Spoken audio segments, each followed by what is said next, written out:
Welcome one, welcome all to the Funhouse. I am Uncle Salty, and it's playtime. Today I went out and I got the Batman DC Rebirth action figure. Batman is one of my all-time favorite fictional characters. I love the psychology of Batman. As a young boy, he witnesses his parents be murdered right before his eyes, and instead of taking that horrific tragedy and letting it rule his life in a negative way, he becomes ultra focused, and his purpose from that point on in his life is to avenge his parents' deaths and just become a total mythical figure, basically, in the eyes of Gotham City. He is able to defeat any adversary, no matter how powerful, by using incredible deductive skills, and he trains his body to have an incredible physical prowess. But enough about the history of Batman. If you want to know about that, we can talk about that later.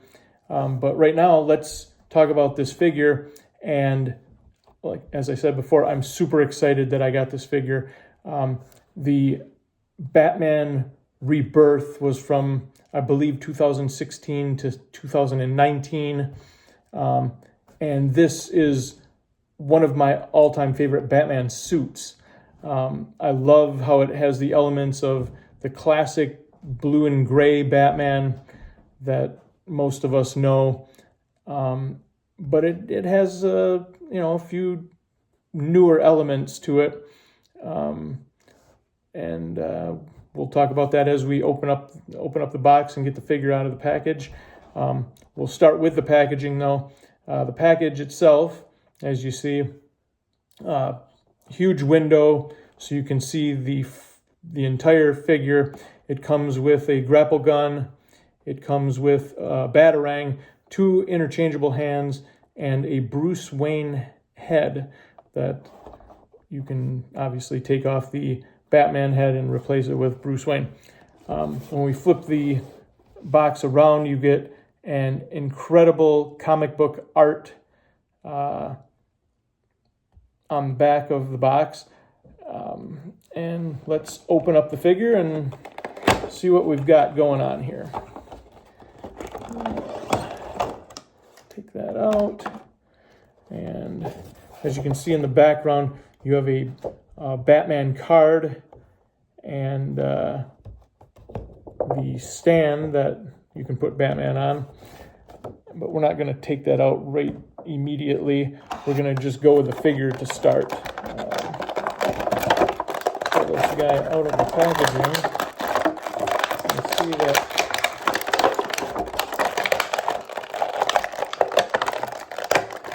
he's in the packaging pretty good, but I think we can get him out. There we go. We're going to leave the hands and the batarang and the grapple gun in the packaging. We'll stand them up and get them somewhat posed, I guess. All right. And let's see. Take it out, and as you can see, he stands 6.5 inches. Oh no, he stands 7 inches tall. Stands at 7 inches tall mark. To get a comparison, we're going to take Hugo Strange, who incidentally is the very first Batman villain, who predates the Joker even. Hugo Strange was in the Detective Comics issues prior to Batman issue number 1, where the Joker is introduced. And when we take the tape measure to Hugo Strange, he stands at 6.5 inches tall. So he's a little bit shorter than Batman, but the thing that and we'll stand them next to each other. The thing that I like about this getting this figure specifically is I like that having figures from different lines, because Batman is not the same height as Hugo Strange. He's physically bigger and more imposing than Hugo Strange. So I think that this is a good fit for displaying the figures and when I put them on the shelf. This specific outfit, as I said, was from the Batman DC Rebirth from 2016 to 2019. I really like this design. I'm not a big fan of the all black Batman. I mean, I am when it comes to the movies, like the Robert Pattinson The Batman movie. That's a really cool outfit, and it fits the movie. But as for comic book accuracy, I don't like black outfit Batman for the comics at all.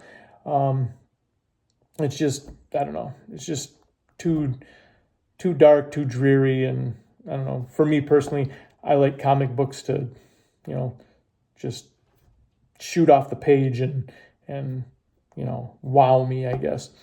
Now, as for the movies, as I said before, you have The Batman, and that's an excellent movie, and he wears all black. You have the Dark Knight trilogy, where he wears all black, and both of those iterations are incredible, and I really enjoy those. Now, the movies that I really just don't like are, and I'm going to catch hell for this, Batman 89 and Batman Returns. I don't like those two movies at all. I think that Michael Keaton is actually the worst live-action Batman out of any of them, Adam West included. I don't see him as being a believable Batman or a believable Bruce Wayne at all. And another thing that just really grinds my gears is Batman's number one rule is Batman does not kill. And in both of those movies, Batman kills. He kills the Joker in Batman 89, and he kills one of the Penguin's thugs in Batman Returns. And as I said, Batman does not kill. So I don't like that at all, and it leaves a sour taste in my mouth. And I'm sure that everyone is going to say, "Oh my gosh, I can't believe that you think that those movies are terrible." I personally think that Tim Burton didn't do his research when making those movies, or he just didn't care. Either way, it's completely wrong, and it doesn't fit the Batman story in any way, shape, or form. But let's get back to this figure. Articulation-wise, he can turn his head. He can actually turn his head 360 degrees, but that's not necessary because nobody turns their head 360 degrees. The cape, it's made of a pliable plastic, but it's not. It doesn't just flow super like as if it was a cloth cape. But it's fine. It's a serviceable cape. And like I said, I really like this design. Let's see. Arms do go 360 degrees as well, both of them. And now this hand is really crazy. Why would his hand look like that? I don't know what he's doing. Having the two middle fingers stuck together and his two outer fingers pointed out like that. That's a little weird. So when I display the figure, I'm going to take that hand off and I'm going to put the other hand in there. And you get a punching hand, and that spins all the way around as well. Legs are double jointed in the knees, and As you can see, even the knees are little Batman heads, which is, that's kind of cool, kind of neat. Yeah, definitely very excited that I got this figure, and it'll be definitely something that I will put on my display stand with the rest of my Batman figures. Definitely a cool figure, and super happy to get it. And it was only, I think, $20. Nothing really super expensive, so it's well within everyone's price range. The bat symbol on the front, I like. That's one of my favorite bat symbols as well. Go back to the box really quick. This is not one of my favorite bat symbols. I don't like that bat symbol on the Batman suit. I just think it's, I don't know, silly to have a big yellow bullseye on your chest, even though I know that's kind of what the purpose is, to have that, since it's armor plate. But I just think it's silly. Gauntlets are rubbery. I guess you're gonna have rubbery pointed objects on your toy. You're not going to want them to be sharp if you're gonna have little kids playing with these. Yeah, definitely a cool figure. Stands fine when you just let it go.